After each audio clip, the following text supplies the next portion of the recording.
우리 옆에 분 목례로 인사하겠습니다. 안녕하세요. 반갑습니다. 부끄러워하지 마시고요. 네. 인사가 제일 중요합니다. 인사 잘하는 저와 여러분 되기를 바랍니다. 지난번에 얼핏 제가 봤는데요. 이렇게 서로 어색하셨나 봐요. 이렇게 저하고 인사를 너무 잘하시는 한 분과 또 저하고 너무 인사를 늘 잘하시는 한 분이 저 가운데서 만난 걸 제가 멀리서 봤는데 너무 어색해서 막 이렇게 서로 어쩔 줄 몰라 하시면서 가시더라고요. 그때 저한테 하듯이 한번 따라해 주세요. 안녕하세요. 반갑습니다. 네. 그리고 좀 더 할 수 있으면 먼저 이 교회 와 계신 분이라면 저는 이 교회 안수 집사 누구누구입니다. 반갑습니다. 이렇게 해주시면 감사하겠습니다. 네. 가끔 가다 보면 새신자가 먼저 인사하는 것도 보게 되는데요. 누가 먼저 인사든 상관없이 서로 먼저 다가가서 인사했으면 좋겠어요. 그러다 보니까 저는 가끔 우리 교회 길을 통과해서 가시는 노브랜드 볼일 보러 가시는 마을 주민들한테 인사했다가 굉장히 어색한 분위기를 저 남자가 왜 나한테 인사하지? 네, 그래도 기분은 좋죠. 이렇게 서로 인사하고 인사 받으면요, 여러분 열심히 인사하고 환대하는 신앙이 환대임을 믿으시기 바랍니다. 네, 우리 그렇게 하나님 앞에 함께 나아가면 좋겠습니다. 우리 지난 3주 동안 네, 우리 세 가족이 있다고 말씀하시는데요. 우리 김용만 성도님 2부에 아마 나오실 것 같습니다. 또 자진해서 등록해 주셨습니다. 여러분 이렇게 세 가족들이 등록하시니까 모르는 분이더라도 50대 50입니다. 인사하시면 됩니다. 네, 우리 지난 3주 동안 예수님 부활하신 예수님을 묵상했습니다. 시간이 필요하고 관계가 깊어지고 또 그 가운데서 우리에게 주신 부활하신 예수님의 배려, 사랑, 그 따뜻함을 통해서 우리에게 예수님 원하시는 게 있다고 매번 말씀을 드렸죠. 그래서 저희 봉헌 찬양도 그 찬양합니다. 무슨 찬양합니까? 저희가 내 증인이 되라. 많은 분들이 생각을 하십니다. 목사님, 그건 은사가 아닌가요? 아닙니다. 예수님의 이 마태복음 28장에 있는 이 마지막 부탁은 은사가 아니라 필수 과목, 그렇죠. 본질, 우리의 신앙의 가장 중요한 핵심입니다. 우리 한번 읽어볼까요? 앞에 제가 준비했습니다. 마태복음 28장 한번 보여주시죠. 마태복음 28장. 네. 같이 한번 읽겠습니다. 여러분, 이것이 예수님의 말씀입니다. 믿으시죠? 네. 그런데 이 말씀은 마지막 부탁입니다. 그리고 이 말씀에는 우리가 그렇게 목말라 하는 가장 결정적인 약속이 있습니다. 내가 너와 항상 함께 있으리라. 언제까지요? 세상 끝날까지요. 다 이건 누리고 싶으시죠? 경험하고 싶으시죠?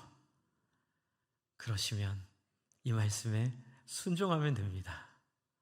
그런데 이게 쉽지 않습니다. 이게 쉽지 않습니다. 왜냐하면 인사가 쉽지 않은 것과 같습니다.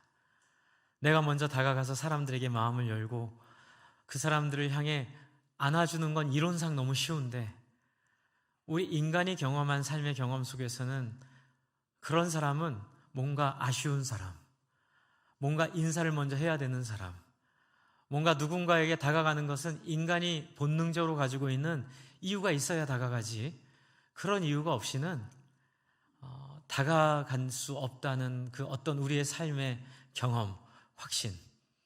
그래서 제일 어려운 게 뭐냐면요, 가는 건 좋아요. 그런데 그 다음이 어렵습니다. 제자로 삼는 게 어려워요. 왜 제자로 삼는 게 어렵냐면요, 관계를 맺어야 되기 때문에 그렇습니다. 여러분, 이것이 기독교 신앙에 있어서 가장 결정적인 비결이자 약점입니다.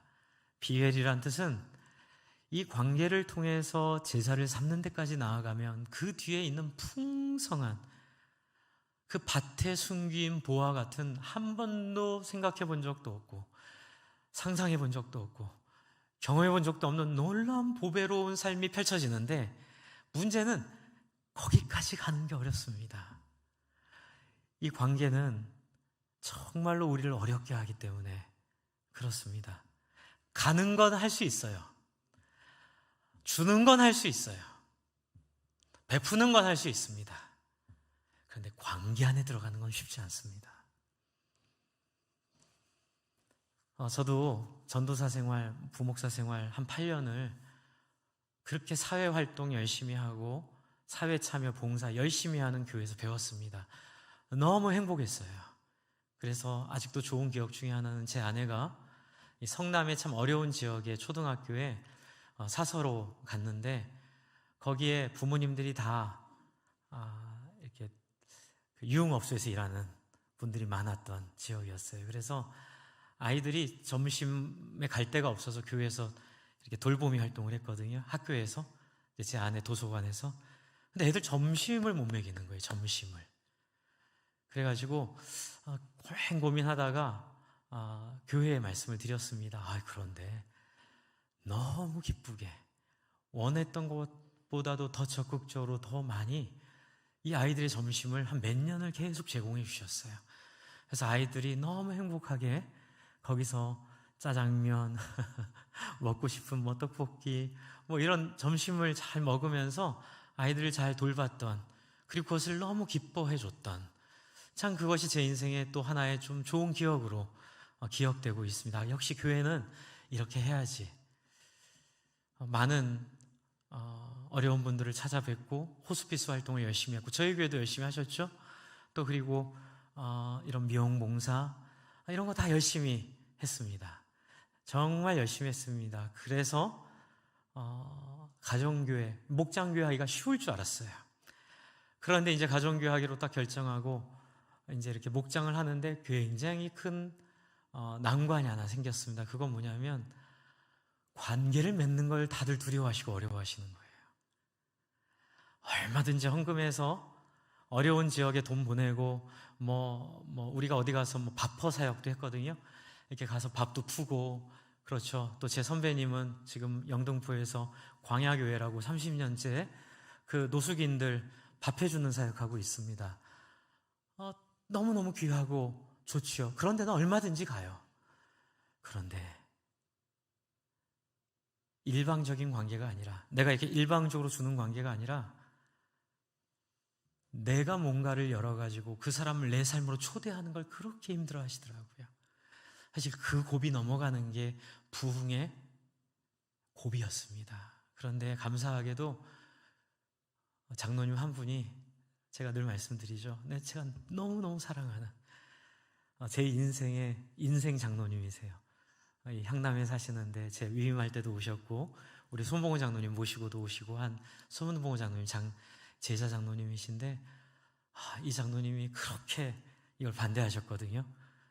근데 담임 목사가 하자니까 한번 해봅시다 이러고 하셨다가 거기서 맛을 보신 거예요. 그냥 단순히 일방적으로 밥 퍼주고 일방적으로 돌봐줬던 관계를 넘어서서 누군가를 내 인생으로 초대하고 내 집으로 모시고, 그리고 내가 그와 함께, 여러분 관계가 쉽습니까? 사람 섬기는 게 쉽습니까? 질척질척 어렵습니다. 정말 힘듭니다. 그 안에 들어가서 그 사람들과 함께 뒹굴면 너무너무 기쁨을 발견하셔서 이분이 60이 넘으셔가지고요 거듭나셨어요. 당신 편을 거듭나셔서 제 기억에 37명, 예수 안 믿던 사람을 예수 믿게 한 사람이 37명. 그래서 정말로 그분이 7 목장을 개척하시고 그러면서 간증하실 때 자기 인생에 이런 신앙이 있는지를 몰랐다고 감격하시고 행복해 하시던 것, 아직도 제 마음에 생생하게 남아 있습니다. 여러분, 이 말씀을 제가 왜 드리냐면요, 모세가 그 모습을 보여주고 있습니다.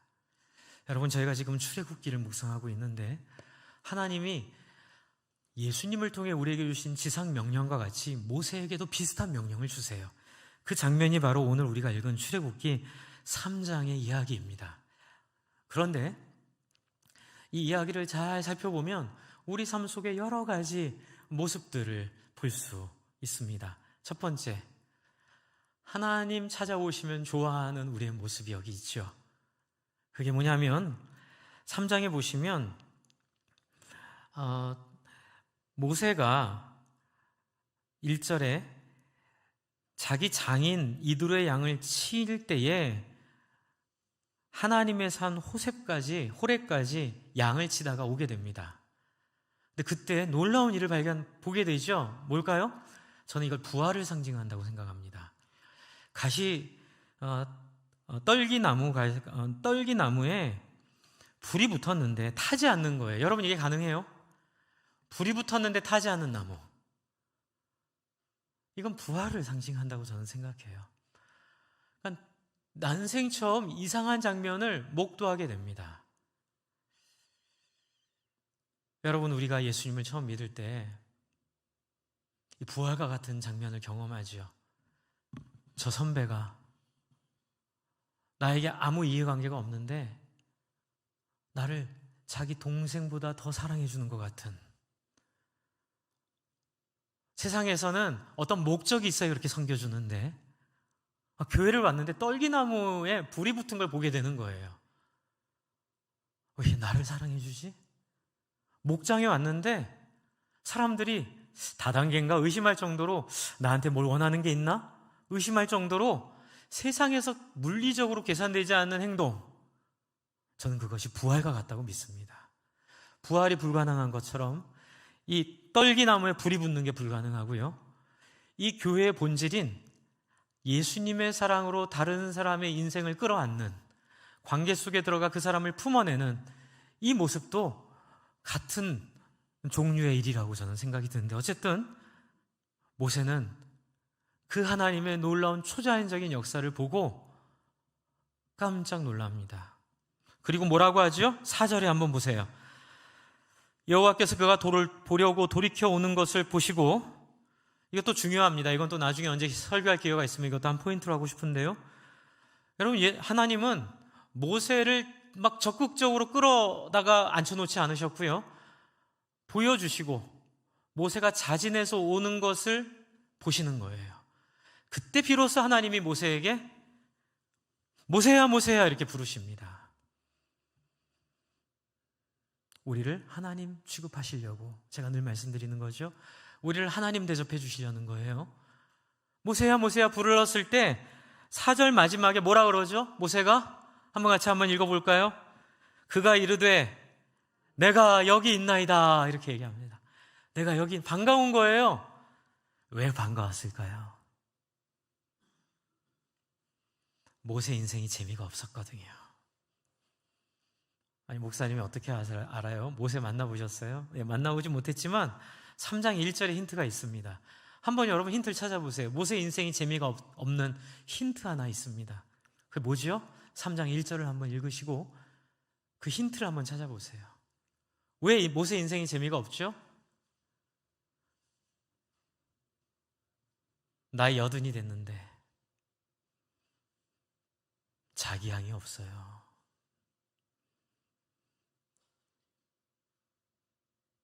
남들은 다 자기 양 때 자기 가축들 큰 군집을 이루고 있어야 할 그 나이에 처가살이 하고 있습니다. 세상적으로 보면 실패한 인생이에요.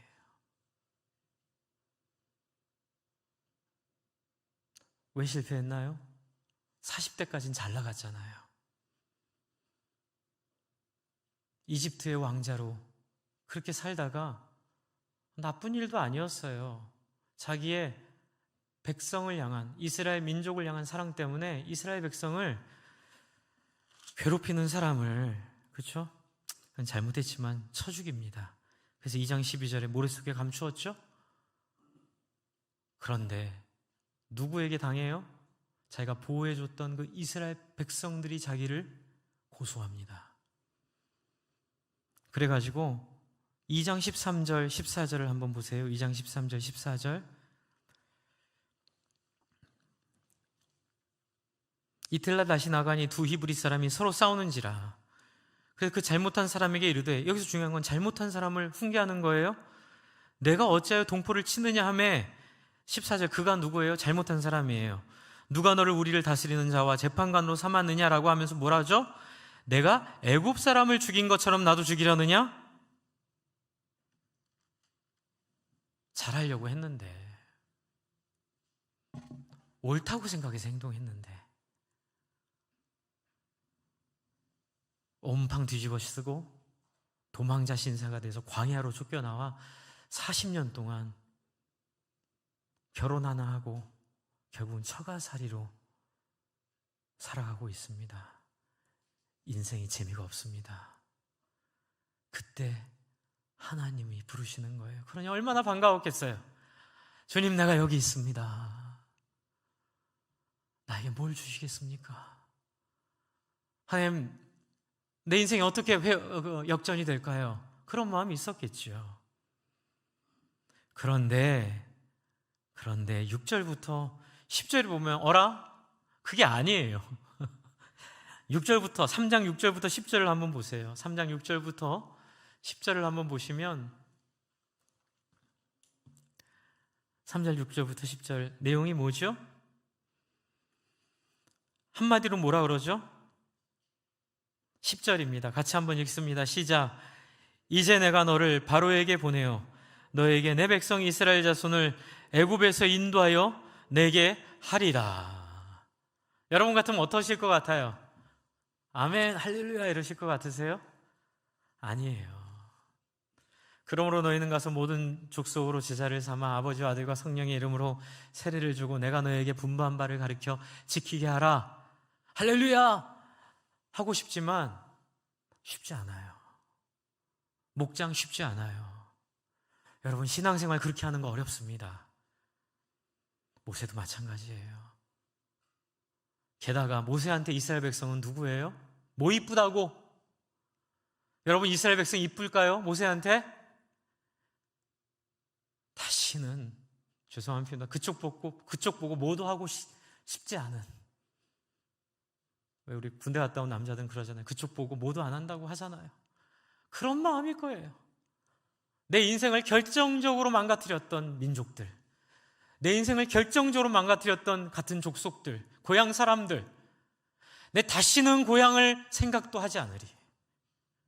그런데 하나님이 부르시고 위로해 주시고, 교회에 와서 사랑받고 은혜받고 참 회복됐는데, 하나님이 그 다음에 얘야, 이 평지가 다 네 것이 될 것이다 이렇게 얘기 안 하시고 뭐라 하시죠? 근데 네가 할 일이 하나 있어. 가서 모든 민족으로 제자를 삼아야 돼. 하나님, 그냥 예수 잘 믿고 신앙생활하고 이렇게 좋은 동산에서 이렇게 아름답게 살면 너무 좋잖아요. 제가 평생 들었던 이야기 중에 참 가슴 아프고 제 마음에 오래 남아있는 아픈 얘기 있어요. 그게 뭐냐면, 저희가 이제 가정교 열심히 했잖아요. 목장 열심히 했습니다. 막 사람들이 변화돼서 돌아오고, 여러분 120명이 있는 교회가요 450명까지 막 온 거예요. 그것도 3년 만에. 막 청년들도 80명으로 부흥하고, 막 사람들이요 너무 주일이 되면 뜨거워요. 막 그래서 이 복도에, 제가 아직도 기억나요. 제 일이 복도에 의자 까는 일이었어요. 그래서 앉을 데가 없어서 복도에 의자 까고, 사람들 뒤에 계단에 못 올라와가지고 사람들이 있으면 양해를 구하고 식당으로 보내고, 그 일을 했거든요. 너무너무 행복한데, 어떤 분이 주중에 이제 교회 놀러 오셨다가, 저희가 참 환경이 좋았습니다. 뒤에 이렇게 산 올라가는 오솔길이 있고요. 대모산 바로 이렇게 입구가 있고, 옆에는 좋은 공원이 있습니다. 미국 같아요. 목사님, 하나 질문할게요. 네. 목사님, 이렇게 아름다운 산 밑에 이렇게 아름다운 공원이 옆에 있는데 우리끼리 얼마나 행복해요, 목사님. 저 다른 사람 오는 거 싫어요.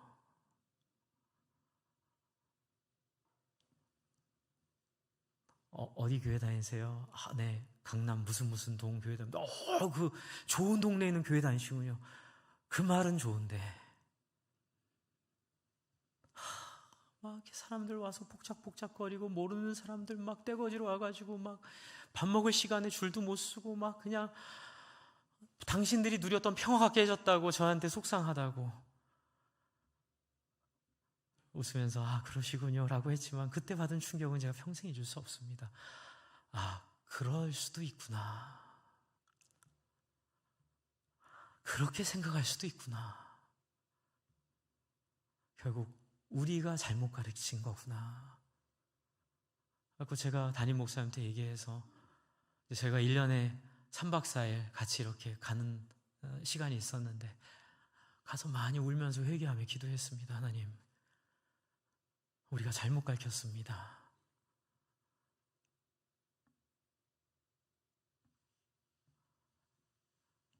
여러분, 지금 모세한테 하나님이 이스라엘 자손을 애굽에서 인도하여 내게 오게 하리라라는 그 말이 모세한테는 그렇게 들렸던 것 같아요. 번거롭고 귀찮고 그것만이었을까요? 다시는 생각하고 싶지 않은 내 인생의 그 개미지옥 같은 민족, 인간들. 하나님, 내가 지금 이 미디안강에서 이 꼬라지로 왜 여기 있는 줄 모르세요?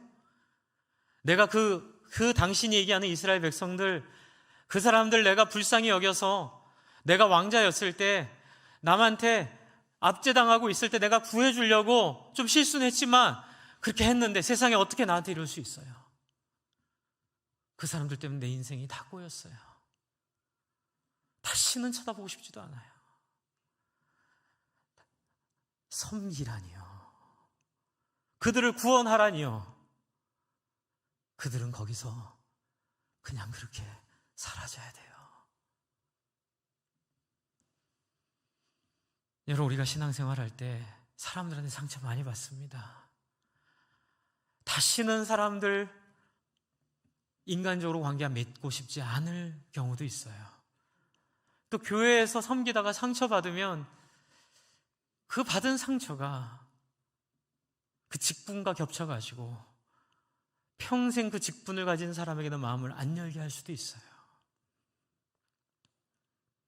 어떻게 할까요? 여러분, 어떻게 하면 좋을까요? 어떻게 풀어갈까요? 그래서 11절에 모세가 이렇게 얘기합니다. 모세가 하나님께 아뢰되 내가 누구이기에 바로에게 가며 이스라엘 자손을 애굽에서 인도하여 내리이까. 이 얘기는요, 그 속마음을 읽어보면 이렇게 읽혀요. 하나님, 내 안에 그 서운함들, 내 안에 그 사연들, 내 성격, 내 기질 아시잖아요. 내가 누구예요, 하나님? 나 누군지 모르세요? 나 그 사람들 용서 못해요. 나 그 사람들 섬길 수 없어요. 여러분, 우리가 교회 생활을 하고 사역을 할 때 각자 가지고 있는 성격과 특징과 모습 따라 다 다양하게 많은 상처들과 아픔들과 이유들을 가지고 있습니다. 어떤 사람은 이래서 못하고 어떤 사람은 저래서 못하고 어떤 사람은 그래서 못하고 어떤 사람은 그래서 안 되고 저도 마찬가지예요. 사실 이 구절은 제가 엄청나게 은혜를 받은 구절이에요. 죄송합니다. 목회가 쉽지 않습니다. 정말 내 마음대로 안 됩니다. 당연하죠. 저도 다른 사람의 마음을 제가 100% 이해하지 못하기 때문에 어떻게 제 마음을 100% 이해하도록 제가 바라겠습니까? 많은. 그럼에도 불구하고 제가 가지고 있는 한계들, 제가 가지고 있는 부족함들 때문에 미안할 때가 한두 번이 아니에요. 하나님, 저 이런 부족함이 있는데 목회해도 될까요? 하나님, 저 사역해도 될까요? 이게 바로 모세가 하나님께 아뢰되 하나님, 내가 누구이기에 나를 부르십니까? 임재범의 너를 위해라는 노래 보면 그렇죠? 전쟁 같은 사랑 가사 아세요? 난 위험하니까. 나를 사랑해 주는 건 고마운데 내가 어떤 사람인 줄 아세요? 난 가시덤불이고요. 나는 이렇게 연약하고 난 이렇게 부족해요. 성도들도 그렇대요. 코로나가 되다 보니까 막 이렇게 사역에 좋은 피드백 에너지들로 보통은 부정적인 에너지도 이겨내거든요. 그런데 이제 사역이 안 생기니까 긍정적인 에너지는 없어지고 자꾸 부정적인 말 한두 마디가 그냥 마음을 헤집고 다닐 때가 많습니다. 제 얘기만이 아니고요. 제 주변의 목사님들이 많이 그러세요. 정신적으로 너무 힘들어하세요. 지금 위기에 겹친 교회들이 제 주변에도 몇 개 있습니다. 위기에 겹친 교회가 아니라 위기에 닥친 목사님들이 정신적으로 너무 힘드신 거예요.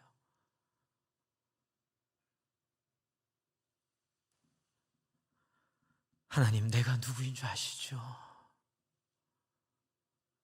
나 이래요. 그리고 이스라엘 백성들 용서 못하겠어요. 그런 경험 없는 사람 데려다 쓰세요. 그런 마음 없는 사람 데려다 쓰세요. 아니면 날 쓰실 거면 이거 해결해 주세요. 이거 치료해 주세요. 정말 못하겠어요. 저는 할 수 없어요. 근데 12절이요. 여러분, 12절이 너무너무 대단해요. 저는 그러면 상담해 줄 줄 알았어요, 하나님이. 얘야, 너는 사랑받기 태어난 사람이고 네가 갖고 있는 여러 문제는 이렇게 해결하면 되고, 사실 이스라엘 백성들은 그랬던 게 아니고 이랬던 거라서 오해를 네가 풀고, 그리고 네가 이렇게 해서 이렇게 저렇게 해라. 근데 그런 얘기 안 하시죠. 뭐라 하시죠? 하나님이 이르시되 내가 반드시 너와 함께 있으리라. 와, 천둥 번개를 들는 거예요. 천둥 번개가 치는 거예요. 네가 누군진 중요하지 않아. 네 약점, 네 장점 그거 갖고 내가 쓰는 거 아니야. 너의 부족함, 너의 유능함 그거 이야기하지 말자. 나만 있으면 돼. 할렐루야. 내가 너와 함께 하면 돼. 내가 너를 불렀고, 내가 너를 세웠고, 내가 너로 사역하게 할 것이니 내가 너와 함께 해. 주 안에 사랑하는 성도 여러분, 목장 어려운 줄 압니다. 다른 사람 섬기는 거 어려운 줄 압니다. 차라리 밥 퍼가서 밥 푸는 게 그것도 귀하고 좋은 사역이지만 그게 그래도 비교하면 좀 쉬워요. 일방적으로 주는 사랑은. 그런데 사람들과 엮이고 사람들의 인생에 뛰어들어가서 선교 줬는데도 좋은 소리 못 듣고 사랑하는 대로 뺨 맞고 그렇게 오해받고 카톡 씹히고, 그런 일 있을 수 있어요. 그런데 괜찮아요. 왜요? 하나님이 함께 하십니다. 할렐루야. 그러니 다 뛰어들어오세요. 다른 영혼 섬기는 일에, 다른 사람 섬기는 일에, 그러므로 하늘의 모든 권세를 내게 주셨으니 아들과 아버지와 성령의 이름으로 가서 세례를 주고 내가 너에게 분부한 바를 지키게 하라. 모든 족속으로 제자를 삼으라. 뛰어 들어가 그들과 함께 삶을 나누고 내 에너지를 나누고 내 시간을 나누고 그들을 사랑하고 섬기는 일, 상처받기를 두려워하지 말라. 왜요? 내가 반드시 너와 함께 할 거야.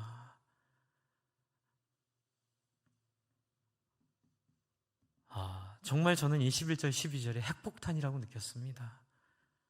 그래서 목사님들 만날 때마다 이 말씀 나눴습니다. 그리고 또 중국 신학생들 만날 일이 있어서 가서 이 말씀 같이 나누며 같이 많은 은혜를 누렸습니다. 저는 우리 성도님들이 이 은혜 가운데 있기를 바랍니다. 과거에 그 어떠한 상처가 있던 상관없이 여러분이 성격이 어땠던 상관없이, 사람들이 여러분을 좋아하든 싫어하든 그것과 상관없이, 여러분이 사람들에게 평가를 받던 못 받던 그것과 상관없이, 하나님이 사랑하시는 여러분 주변에 있는 한두 사람, 마음을 열어 그들을 품고 그들을 위해 기도하며, 정말 예수가 필요한 사람 나에게 달라고, 내가 정말로 섬길 사람 나에게 허락해 달라고 간절히 기도하며, 한두 사람 품으며 목장에서 함께 기도하며, 그분들에게 이 목장을 통하여, 공동체를 통하여 가시덤불과 같은, 이 가시떨기 나무와 같은 불이 붙는 역사, 어떻게 죽은 사람이 살아나요? 불가능한 일이 가능케 되는 부활과 같은 역사, 어떻게 이렇게 나를 사랑해 줄 수 있어요? 어떻게 이렇게 상처 없이 나를 안아줄 수 있어요? 어떻게 이렇게 아낌없이 나에게 나누어 줄 수 있어요? 왜 도대체 당신은 당신을 돌아보지 않는 거예요? 그 사랑, 하나님이 여러분을 부르고 계십니다. 이건 해도 되고 안 해도 되는 게 아니고, 하면 은혜를 더 받고 안 해도 괜찮은 게 아니라, 예수님의 마지막 명령이자 동시에 여러분의 인생을 가장 빛나고 영광스럽게 만들 방화쇠입니다. 이걸 통하여 여러분, 목사님 기도했는데 하나님 응답 안 하세요. 내가 열심히 신앙생활이 잘하지 않아요. 당연히 안 잘하죠. 왜 안 잘할까요? 그러므로 너희는 가서 모든 민족으로 제자를 삼아 가지 않았기 때문에, 민족으로 제자를 삼는 일을 안 했기 때문에 하나님이 역사하지 못하시는 거예요. 하나님이 역사하지 않는 거예요. 아무리 불러봐야 이 놀라운 영적 원리 속에서 다람쥐 쳇바퀴 돌듯이 나만을 생각하고 나만을 위한, 마치 주문 외우듯이 외우는 그런 신앙의 쳇바퀴 속에 살다 끝나는 참 안타까운 모습이죠.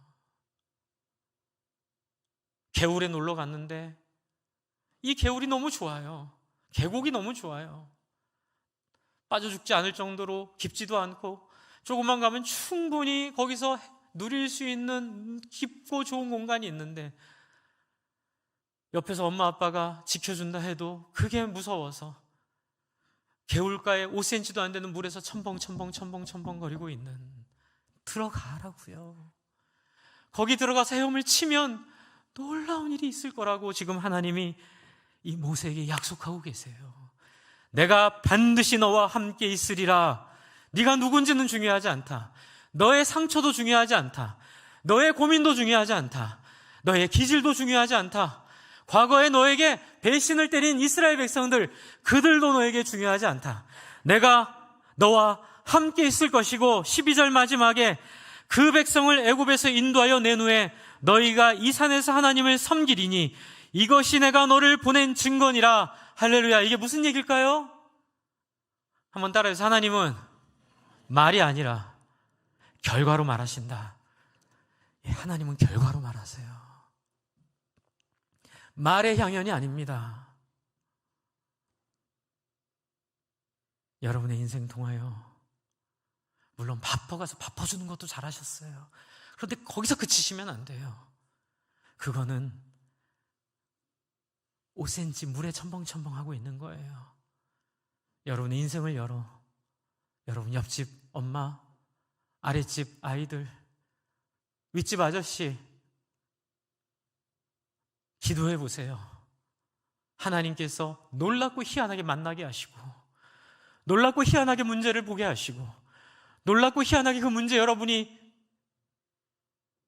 맛있게 만든 반찬통을 가지고 가서 그 자매를 위로하고, 엘리베이터에서 만난 그 아저씨에게 인사하면서 그 아저씨의 인생을 듣게 되고, 정말 하나님께서 아낌없이 우리들을 지원해 줄 줄로 믿습니다.